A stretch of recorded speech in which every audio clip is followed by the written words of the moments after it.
Hello and welcome to the President's Podcast right here on the record with the Ohio Senate. The views the news excludes. I'm John Fortney, the Director of Communications with the Senate Republican Caucus, the Majority Caucus in the Ohio Senate. Great to have on the program Ohio Senate President Rob McColley and Finance Chairman State Senator Jerry Cirino. A little bit going on this past week, right, with the rollout of the sub-bill. We call it our end of the budget bill. But overall, here's what we had. We had a big news conference, of course, on Tuesday. Senate Republicans introduced bold budget implementing flat tax and substantial property tax reform, and you can find the news release on our webpage at On the Record with the Ohio Senate. Just go over to ohiosenate.gov, click on News. We're the very first drop down on the record. This was a bold budget. Absolutely. We sought to really have an eye on how we can make bold decisions and really keep moving the ball down the field as far as making Ohio the most business-friendly state we possibly can, putting in place pro-growth economic policies, and trying to really build upon the progress we've made over the last decade or so in cutting taxes, returning more money to Ohioans, delivering the needed property tax relief, and a variety of other topics. Flat tax has certainly received a lot of headlines, and let me just read you two of the headlines, and we'll talk about the initiative of getting to the flat tax. Cleveland.com's headline was, Ohio Senate proposes a tax cut just for the wealthy. But the Toledo Blade said proposed Ohio Senate budget will go to flat income tax. One's correct, one's incorrect. Certainly not a tax cut just for the wealthy, but you come to, expect identity politics and class warfare and some of the coverage between news outlet to news outlet within the corporate media. Why was it so important to get to a flat tax? Well, Ohio has only had an income tax since 1972. So the state existed for a long time without an income tax. And there were circumstances at the time that led them to install the income tax. But in the last 10 years, particularly, the legislature has been taking bold moves to reduce the rate, reduce the number of brackets, to keep more money in the hands of the taxpayers. It's that simple. When taxpayers have more disposable income to spend, they will spend it. We're not great savers in this country, so they will spend it, and that has a multiplier effect on the economy. And that's really what we're looking to tap into here in the state of Ohio. And at the same time, we're reducing costs, operating costs, in a very bold fashion in the state. And the reports on that are commenting on the income tax, the flat income tax in this budget, really don't understand that after a short adjustment period here, where individuals will be impacted in different ways as we transition to a flat tax. Once the flat tax is installed and done, it will be a flat tax rate for everybody above $26,000 a year. Below 26, there are no taxes. Yeah, if you want to play the wealthy Ohioan identity politics and class warfare angle, anybody in the state of Ohio that makes $26,050 or less pays zero income taxes. That will remain the case, President McColley. That not only remains the case, but it also, we are buying down what would be the cliff, if you will, that happens after that. So current law says that $26,050 or less, you pay zero income tax. Current law also says if you make $26,051, you pay $300-something of income tax, about $360 or so. We are buying that number down as well in this bill. So there will be tax relief for people on the lower end of the income scale as well. So the top bracket, and this will be phased in over the first year of the biennium into the second year of the biennium, that's where the flat tax kicks in at 2.75%. The top bracket will go from 3.5 down to 3.125 in the first year of the biennium. And that's for anyone making over $100,000 a year, which I always get a big kick out of the whole class warfare angle, that if you make $100,000 or more a year, well, you're wealthy, you're rich. But if you have mom and dad in Ohio who both make $50,000 or 60 and 40, however you come up with it, I think you would be hard pressed to have them say, yeah, we're wealthy.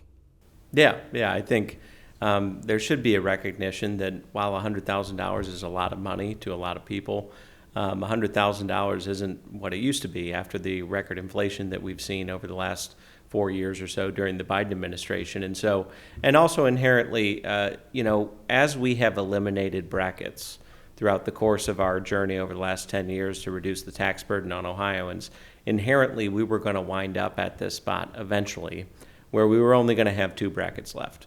And in order to get to a flat income tax, inherently that top bracket would have to be eliminated, which is going to be impacting people, like you said, over $100,000.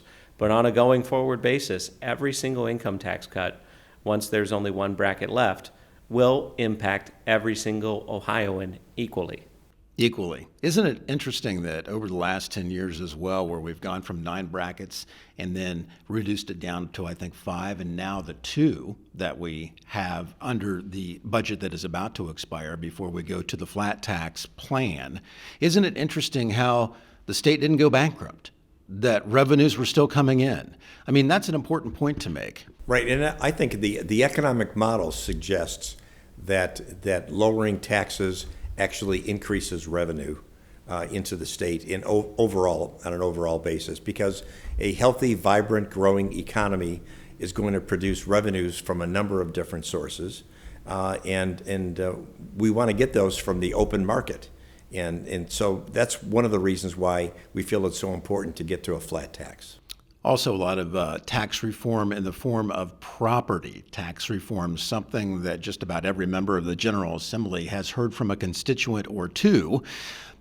Take us back to where President McColley, you've been on the record, is talking about where things maybe got off on the wrong track, not necessarily went off the rails, but it got off on the wrong track over the decades since the property tax became an issue here in just the last couple of years. Yeah, exactly. Property taxes have become a kitchen table issue over the last several years after the most recent valuation cycle that we've seen in many counties across the state.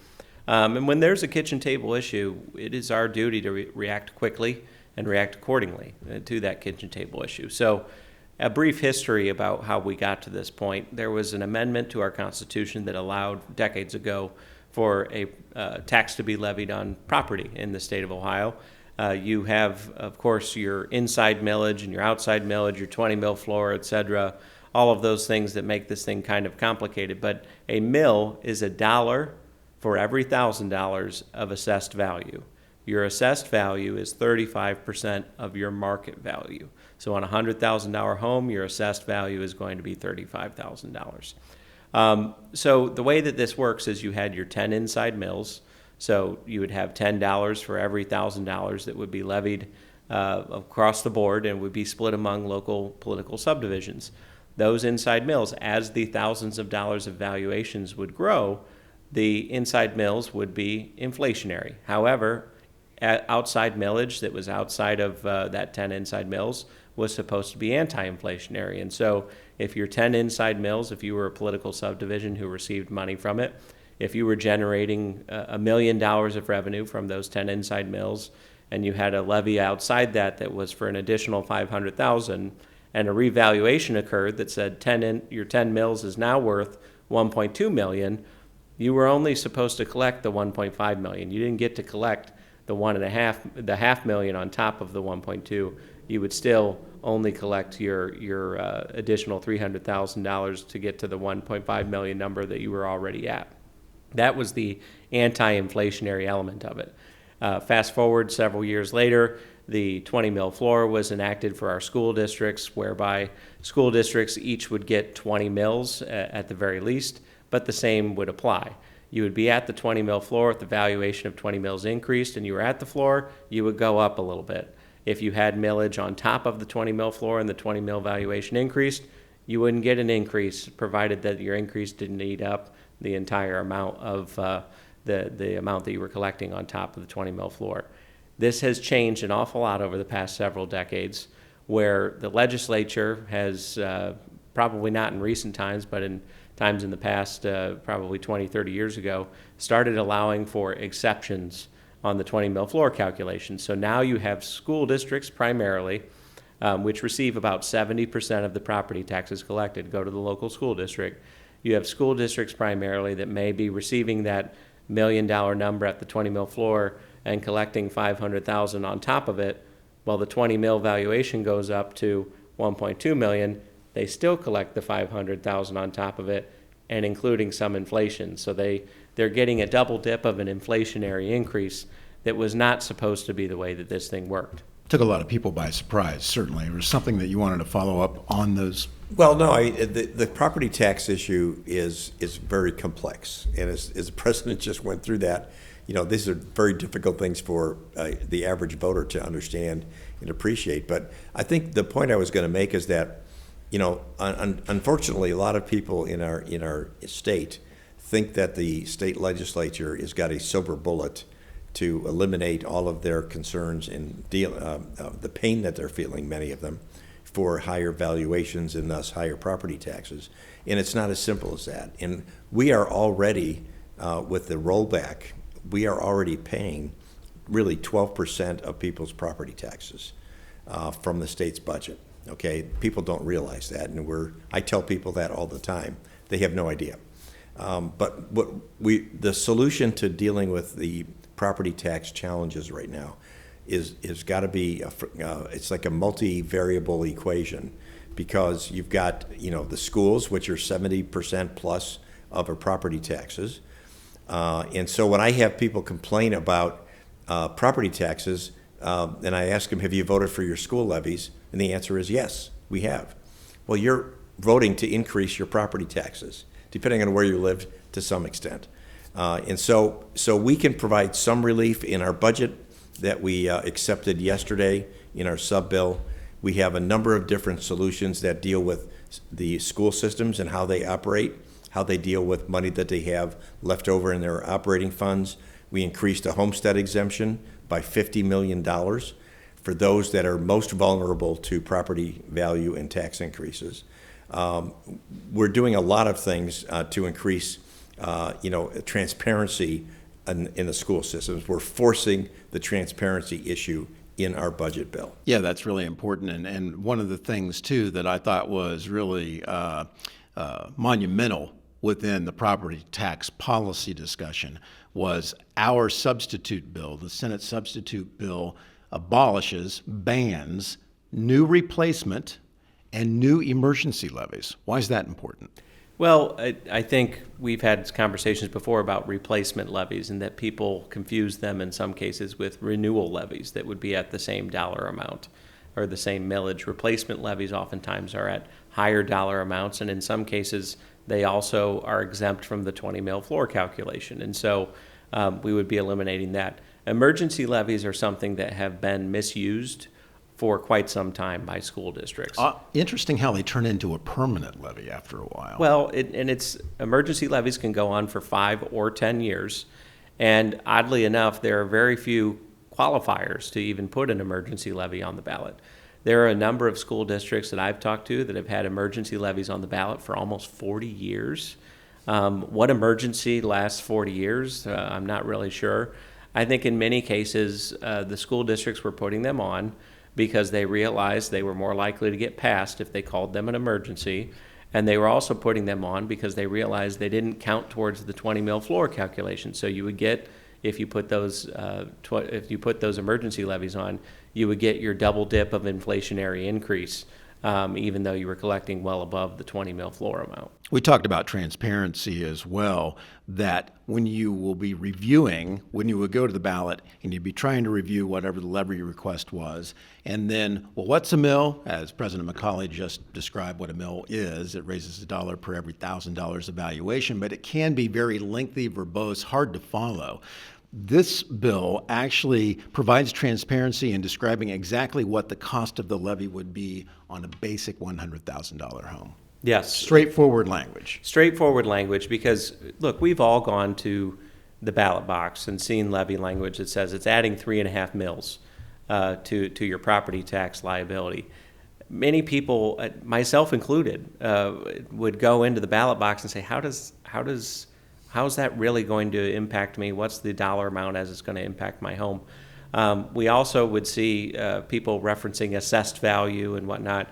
We just need to make it simple to understand. We need to say, this is how much money will be generated per $100,000 of market value.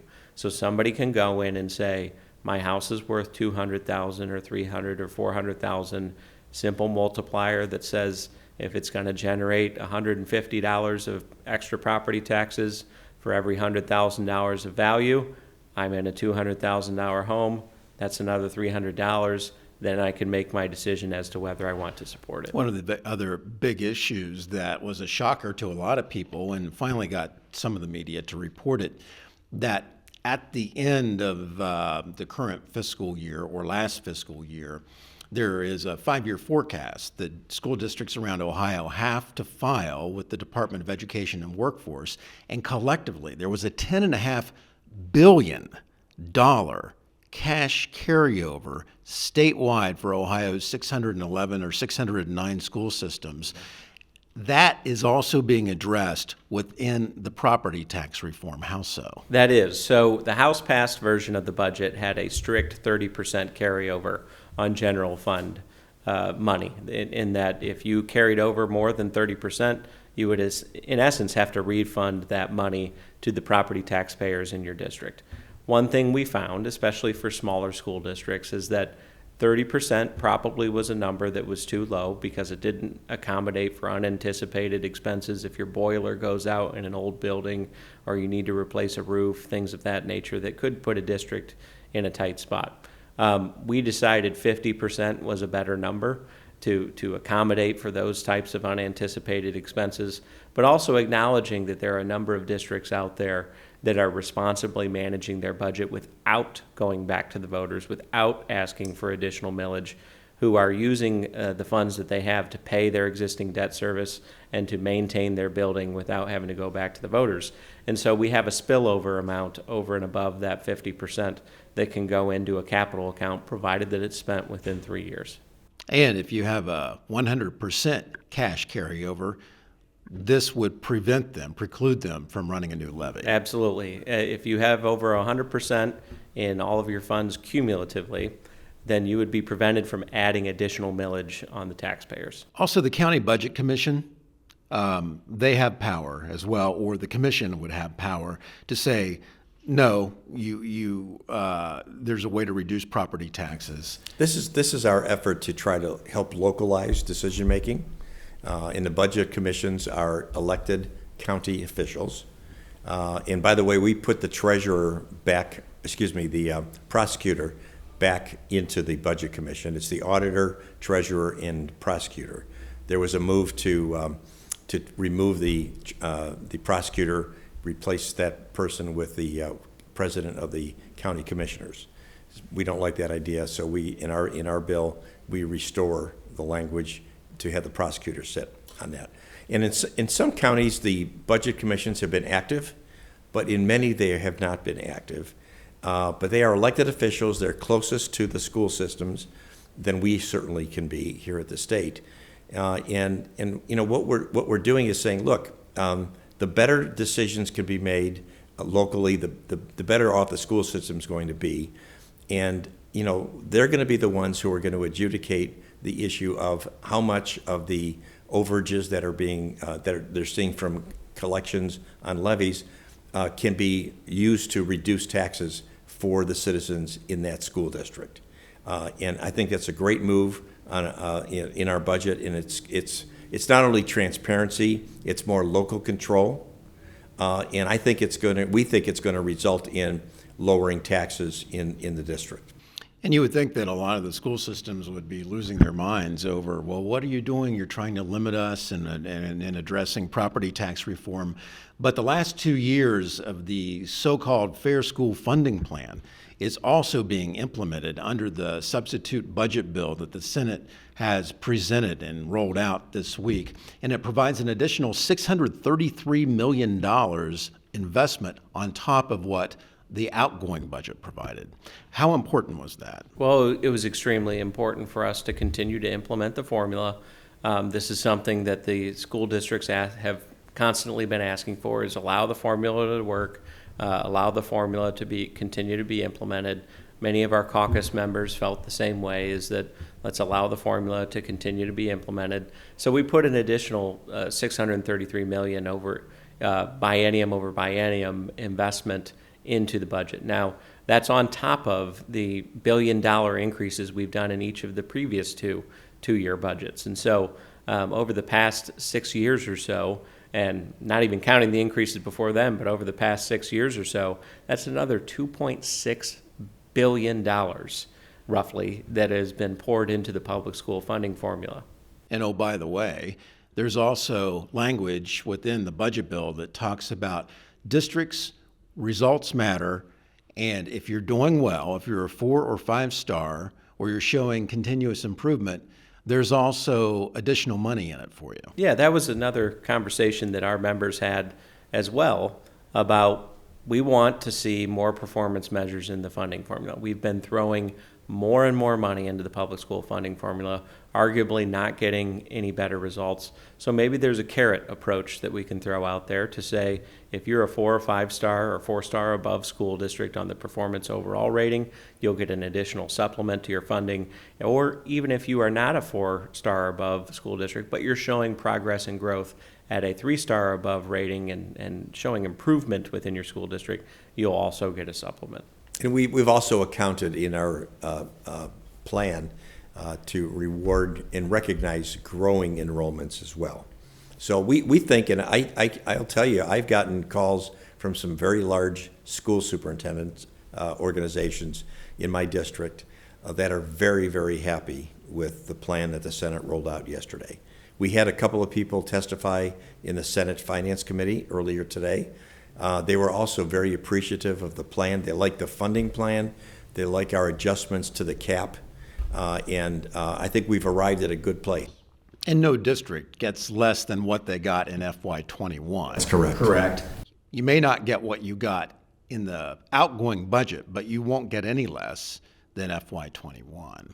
And in fact, some of the numbers of the 609 school districts, or 11 around Ohio, 441 of them receive an increase or get the same dollar amount. 168 would see a reduction from the prior fiscal year, but usually between 1% to 2%. So that's a total of 72% of the school systems in Ohio get an increase or at least the same amount as they did in the prior fiscal year. Well, and if you look at, as we have in the detailed spreadsheet for all of the systems, if we look at those that are experiencing a negative number, we look at that as a ratio to their total operating costs or operating expenses in their budget. And what you'll see is that even for those experiencing something less than what they got in 25 or 20 or 24, as a percent of their operating budget, a handful are even close to 2%, and most of them are below 1%. So when we look at the damages to those who are getting a little bit less from a dollar and cents standpoint, we also want to look at it as a percent of their operating income, which tells us how easily they can adjust to the reductions. And by the way, 90% of the districts that were receiving a small reduction, 90% of them were seeing a drop in enrollment. And that's an important factor, depending on what your enrollment is.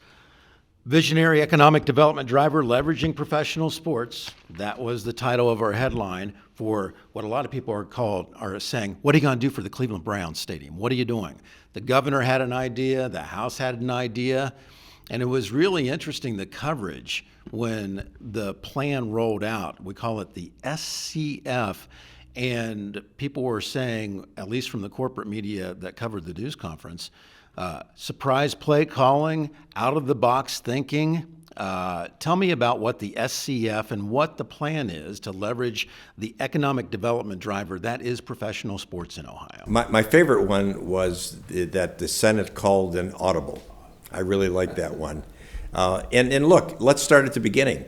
The Senate, the governor, and the House all like the program that has been proposed for the Browns to move, not just for a new stadium, but for mixed-use development as a part of it. To Brook Park. To Brook Park. And the question was, what's the best way to provide the funding and support for that project? And the governor proposed doubling taxes on gambling. We in the Senate don't particularly care to raise taxes. We'd like to avoid it whenever possible. Certainly, the House wanted to do float a bond deal for 25 years, but it would have involved over $400 million of debt service coming out of the general fund, which would not be a great idea in our opinion. So we looked at coming up with a non-conventional method of doing it. And what we've been working on for the last 2 months is an opportunity to tap into lazy money, unused funds in the unclaimed funds in the Commerce Department, where all of these dollars that come to the state reside until somebody makes a claim for them, if at all. $4 billion practically sitting It's within over $4 billion right now. within unclaimed funds. Right. So we felt that. So we've been working with the Browns in this case on how we could structure an arrangement that would provide the support for them, along with their own, incremental financing of $1.2 billion by the Browns owners. That we could support them with $600 million. We shortened the period. The arrangement that we are striking with them is for 16 years, not 25 as we would have had in the bond deal.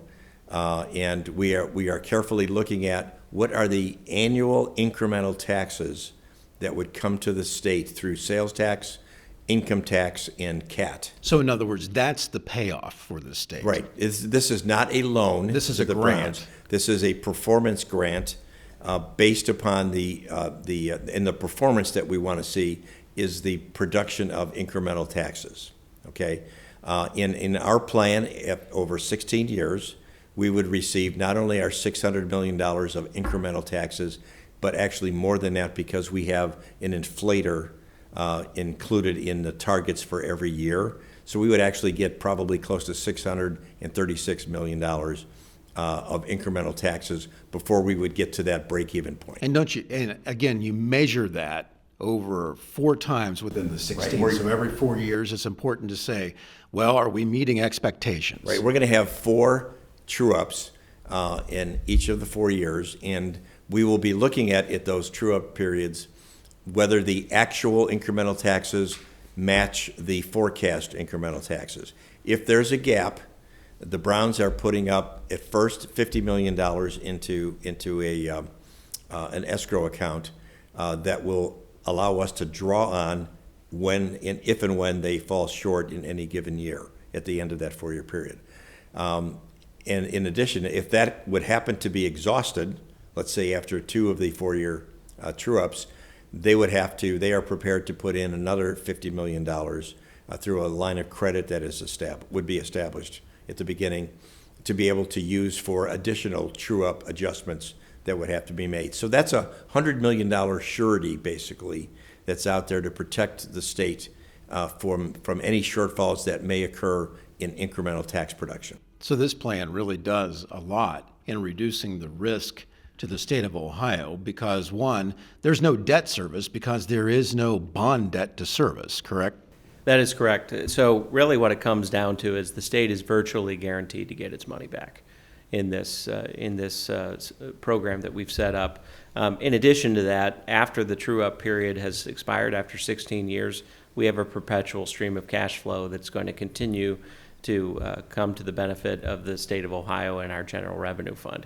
So on the whole, it's a solid investment, not only in economic development and growth and job creation, but also dollars for the state at the end of the day. And to be clear, this is not just a one-time thing for the Browns. This is something that other professional teams can apply for in the future. Right. In our method of going in and taking $1.7 billion from the over $4 billion that is in the Unclaimed Funds Department, account, I should say, in the Commerce Department, we are setting aside, after the Browns appropriation of $600 million, we are going to be setting aside $1.1 billion into a special fund for sports and culture that you referenced before, and that will be for future projects. We don't know what they all are yet.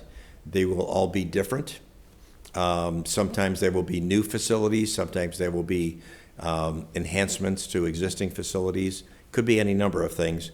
We're going to set those aside, and each of those projects would have to be individually appropriated by the legislature. Evaluated by their own merit, on their own merit. Correct. And the terms and conditions will be different because, in the case of the Browns, we are getting a stream of incremental tax revenue.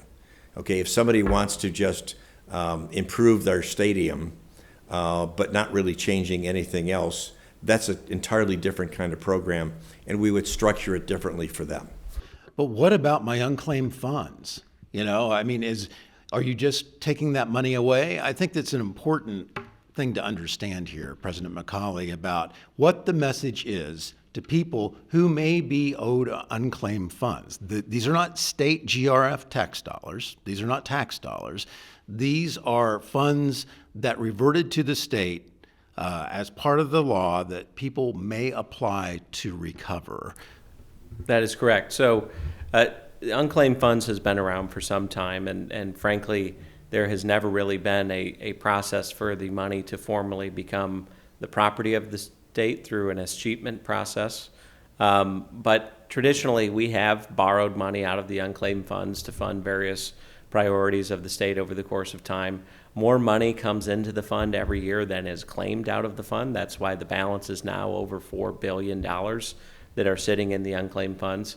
All of the money that is being taken out to set up the Sports and Cultural Facilities Fund is 10 years or older in the fund. And so it's been sitting in that fund for at least 10 years. Nobody has made a claim to it during that 10-year period. And in most cases, if you talk to people who work for banks or insurance companies or other entities, it sat in their accounts for 5 to 10 years before it even came into the unclaimed fund at the state level. And so these monies have been unclaimed at one place or another for oftentimes well over 10 years. And in fact, the $600 million number that would be going towards the stadium in Cuyahoga County, all of that money is at least 18 years in the unclaimed funds or longer. What we're setting up here as well, though, is acknowledging that there might be people who have a portion of those funds that are 10 years old or older, who might still have a valid claim to them, and who are going to be able to, in the legislation for another 10-year period, expiring at the end of 2036, come back and make a claim to those funds, and the state would make good on those claims. And we feel confident that we are there. Like I said, there's more money that comes into the fund every year than is taken out. But beyond that, all the funds that age to 10 years would then move over to the state in what's called an escheatment process. That's like ESC, like hit the ESC, the escape button on your computer, followed by the word heat, MENT, Yes. escheatment. Yes, it's a legal term. It's not a new concept. Escheatment has been around for centuries, really, dating back to Old English law, whereby when you can't find the owner of abandoned property, the state takes title to the property. This is even true in Ohio law. Oftentimes you'll see it in probate cases where you have somebody die intestate without a will, no readily identifiable heirs or others to take title to their property. Despite best efforts by those who are trying to find somebody to take title of the property, eventually the property becomes the property of the state of Ohio. And so this is not a new concept. In fact, many other states have a similar provision that after a certain amount of time, the property then rolls into the state. And I would also add to that, that it not only has the state legislature in Ohio done this before, to a smaller extent, but done it before. There's a case in Cuyahoga County, for example, in 2018, where the county executive and the county council took $7.2 million from their unclaimed funds. The county has their own unclaimed funds, different from the states, in order to make their budget balance. That was Okay? yeah, exactly. And that was very interesting yesterday when the county executive in Cuyahoga County, which is against basically the Browns moving to Brook Park, but his quote in criticizing this plan, the SCF plan, he said, basically, frankly, picking the pocket, our pocket is being picked to give $600 million to the Haslam Sports Group. But then here's the story from 2018 by Cleveland.com at the time. Cuyahoga County's budget is a little fatter now. That $7.3 million in unclaimed cash has been transferred into the county general fund. So it's more than disingenuous to say, well, the state of Ohio is picking our pocket like the county doesn't have an unclaimed funds account. Well, the other side of this, I think, people have started to make claims that we're giving money to billionaires, and why would we do that, and that sort of thing.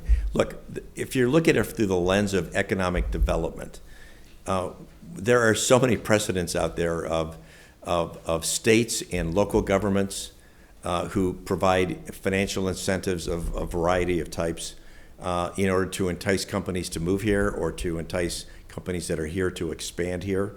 We did Intel. Intel doesn't need the money. They're very wealthy, and they're a public company. They have, I'm sure, a very healthy balance sheet.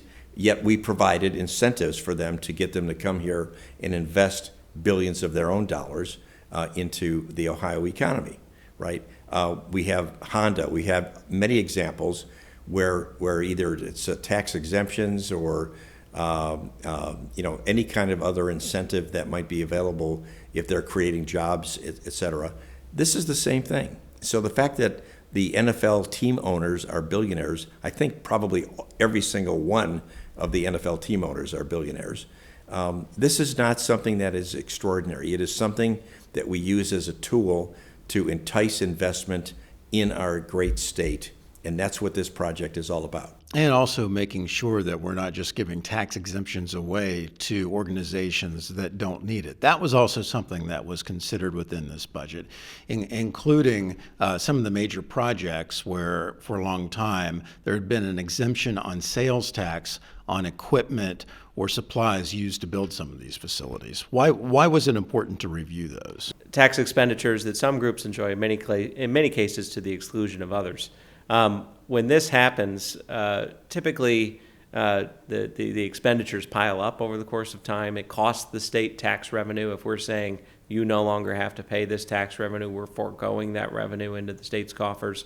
And it's more than appropriate when every budget comes around for us to review those and say, are we really getting the economic return on this that we thought we should when we put it in place?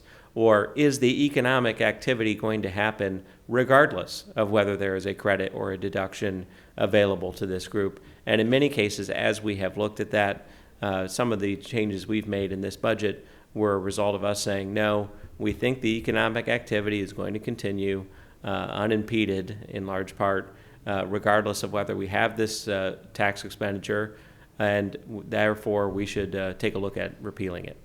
Also making a strong investment in housing. The state does have a housing shortage, region to region.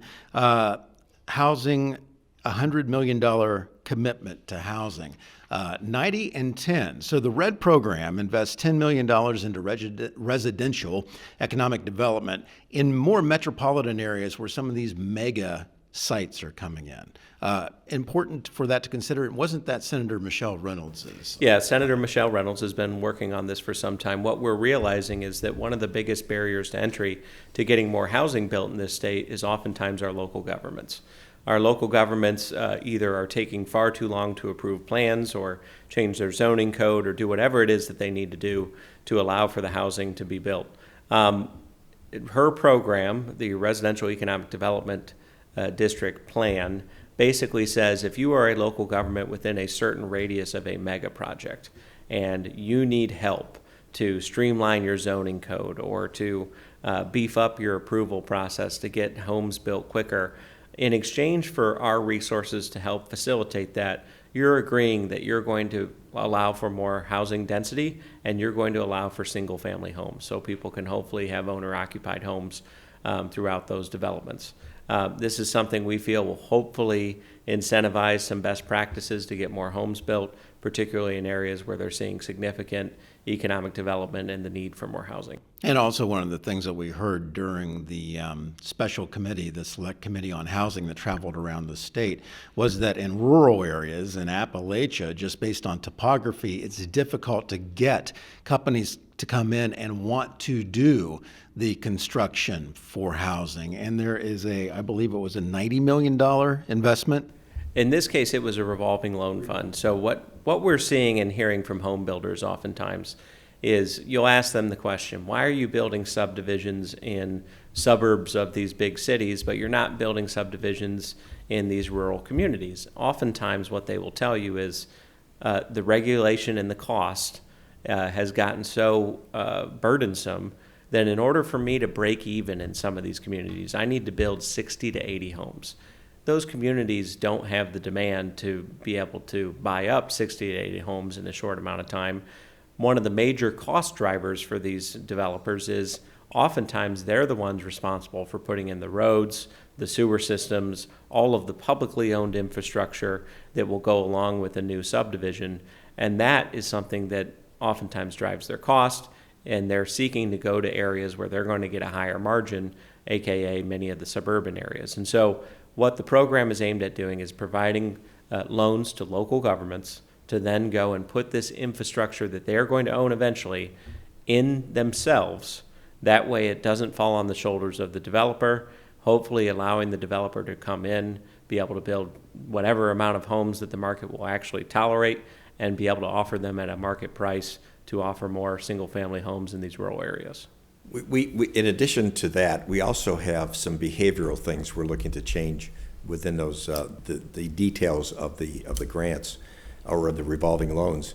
And that is that we have a lot of rural areas, townships that have zoning parameters that are not conducive to building higher density of homes. And so I have several in my district. They have 3-acre or 5-acre minimums. You're not going to get a lot of density when you have that in your zoning. And so part of this is to give them some incentives to make some of those changes, because we have a lot of land in these areas that we could use, but we don't want to be building homes on 5-acre lots. That's not going to help us with the density that we need. Before I let both of you go, a few weeks ago there was some controversy and pushback from libraries who have really been, over the years, funded at the exact same level as a percentage of your state tax dollars, of the general revenue fund, at the same level as the local government fund. That's been changed. We're still almost $1 billion over the biennium for Ohio's libraries. Give me your thoughts about why that was necessary. So historically, as you mentioned, we've had public libraries and local governments that have had, through the Public Library Fund and the Local Government Fund, have each been funded at 1.7 or 1.75% of the general revenue fund of the state. That money just got taken out and given to them. And if we came in good on revenues, they got even more money because they were indexed to a percentage of the fund. Most people would be shocked to learn that the 3,000 local governments get the same amount of money roughly through our general revenue fund in the state of Ohio as our 230 or so library systems do. This has enabled our library systems in the state of Ohio to be funded at a greater level than any other state in the country. Also, even if you factor in all sources of funding, we still fund libraries at a greater level in Ohio, or double the average, the national average of what the other states in the country are doing. So I think it's 12 times per capita, Yeah. according to the LSC, which is the Legislative Service Commission, which is nonpartisan's evaluation of library funding in Ohio. Correct. The state funding is 1,200 to 1,300% of the national average. So when libraries are coming out and saying they're being cut and they won't be able to absorb it or anything, number one, the cut is relatively modest. What we're doing is taking them back to what they were expecting to receive the last biennium when they were indexed on the fund. And we're saying, look, the amount of money you're getting, it is appropriate for us to put it into a line item and reevaluate that every year. The amount of money you're getting is greater than any other state in the country. And so some of the disingenuous arguments that are being offered by our libraries that somehow they're going to be decimated or they're going to not be able to operate, even though they're funded better than anywhere else in the country, with exception of Washington, D.C., is simply a falsehood. Yeah, a lot of people will be surprised to learn, as you so well pointed out, that when you take a look at the local government fund, of the 3,000 political subdivisions, that fund, police and fire, the people that protect and serve their neighborhoods and communities every day, at the exact same level as the library fund of 200, and as you said, 30 or whatever the number is, public library systems around Ohio. There would be a fairness issue there, definitely. Yeah, I mean, look, we love our libraries. We want to have good library systems here. Don't let anyone else suggest anything other than that. But we have to manage the appropriation, responsibly. And there's no reason why they should automatically get a percentage of the revenue. They should stand in line like every other group does, or every other department that we have in the state at each biennium, and be subject to a specific appropriation. Moving forward, the next step in the next week, the Ohio budget, the 2-year budget, has to be balanced and passed by the end of June. The next step to getting there is what? Yeah, exactly. So by the time most people watch this, most of our senators will be in the process of submitting the second round of amendments. We will have an omnibus version of the budget, the final version of the budget, which will be accepted in Finance Committee next Tuesday, I believe, and hoping to put it on the floor on Wednesday, June 11th, possibly Thursday, June 12th. At that point, it goes over to the House. We expect, despite the fact that we have great faith that our budget is way better than their budget, jokingly, we expect that they will not concur with our changes, which is typical, and then we will go to a conference committee to work out the changes over the next 2 weeks. Well, thoughtful and thorough debate. Good faith negotiations Yes. is the standard between the chambers with Speaker Huffman and also President McColley. So we expect good faith negotiations. I think so. I mean, the two finance committees, or finance chairs actually, Brian Stewart on the House side, and I and our teams will work through in a painstakingly critical form to go through each and every amendment and each and every area where we have a difference. And we're going to have to reconcile that. And then the Speaker and the President, many issues will be brought to them if we're not able to reconcile them ourselves. Ultimately, at the end of all of that, we have a budget that we all agree to and that we pass in both chambers and get signed by the governor by the early part of July. Or even the Cleveland Plain Dealers podcast, which is usually a far left, very critical type of a podcast of conservative and Republican leadership in the General Assembly, said for the elements of the budget we've discussed, and from what we can see, the Senate version of the budget does seem to be the best version. Senate Republicans introduced bold budget implementing flat tax and substantial property tax reform. Senate Finance Chair, Senator Jerry Cirino, Ohio Senate President Rob McColley, thanks for your time and insight. We appreciate it. Thanks, John. Thank you. Thanks for tuning in, and we'll see you soon.